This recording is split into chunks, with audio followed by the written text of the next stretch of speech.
सांगली कोल्हापूरसह पश्चिम महाराष्ट्राच्या काही भागात पूरस्थिती निर्माण झाली। अनेक ठिकाणी सैन्याच्या तुकड्या पाचारण करण्यात आलेल्या आहेत। पाहूया काही ठळक घडामोडी। महाबळेश्वरच्या तापोळा देवळी रस्त्यावरच्या पुलाला अचानक भगदाड पडून एक कार त्या खड्ड्यात कोसळली। सुदैवाने यात जीवितहानी झाली नाही।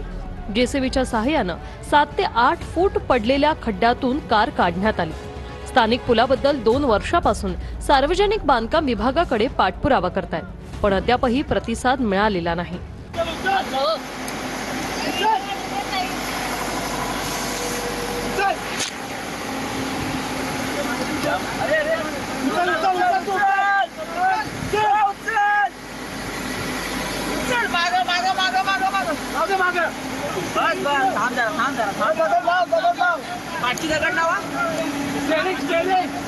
स्टेरिंग वाकडी आहे दगड लावा सांगा मागची सरकार संजय दगड लाव हो दगड लावा ना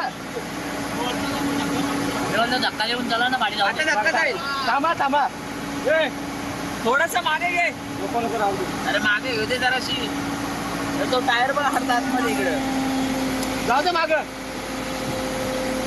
धक्का शाबाश शाबाश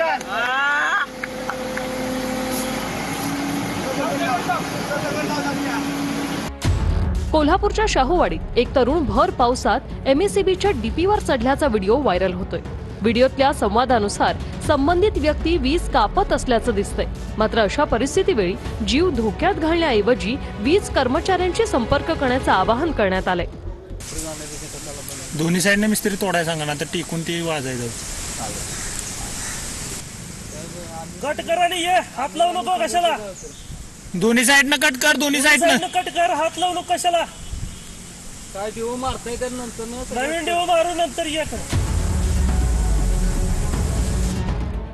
सांगली लष्कराच्या 2 तुकड्या दाखल झाल्यात। कृष्णेच्या पुरामुळे अनेक घर दुकानांमध्ये पाणी शिरल्यानं लोकांना सुरक्षित स्थळी नेलं जात आहे। पाणी पातळी 45 फुटापर्यंत गृहीत धरून महापालिका सतर्क आहे। पुढील आदेश येईपर्यंत लष्कराचे जवानही सांगलीत तळ ठोकून असणार आहेत।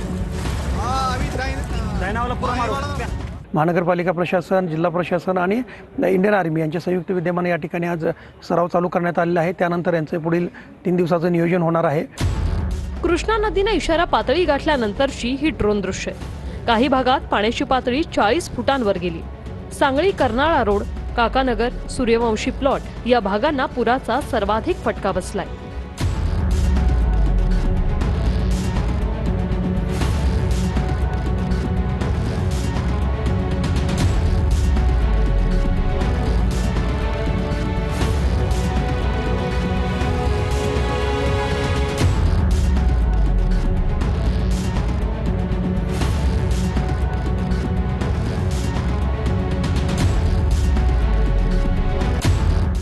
सांगलीतल्या पूरस्थितीत लोकांच्या बचावासाठी सैन्याच्या 2 तुकड्या दाखल झाल्या आहेत।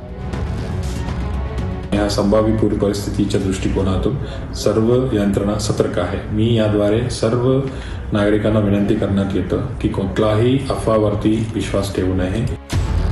इचलकरंजीतल्या नृसिंहवाडी कुरुंदवाड संगमावर बेटाचं स्वरूप आलंय। कुरुंदवाड शहराला पंचगंगेने पूर्ण वेढा घातलाय। इथली घरं, झाडं पाण्याखाली आहेत। पहिले मजले जवळपास पूर्ण बुडाले आहेत।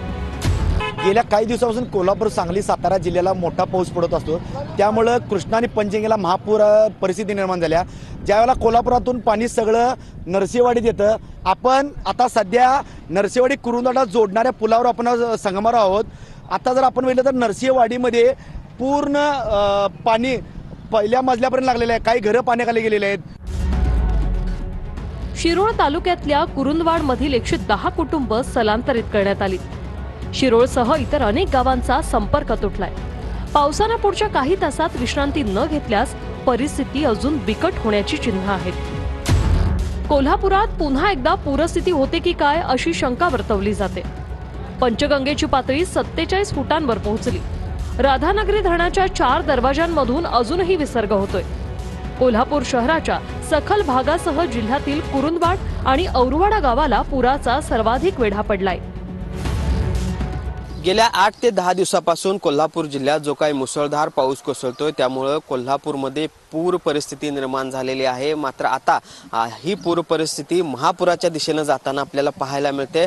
पंचगंगा नदीच्या पाणी पातळीतील वाढ अजूनही कायम आहे. पंचगंगा नदीचं पाणी आता जवळपास 47 फुटांवर जाऊन पोहोचलेलं आहे आणि त्यानंतरची दृश्य आपण बघतोय.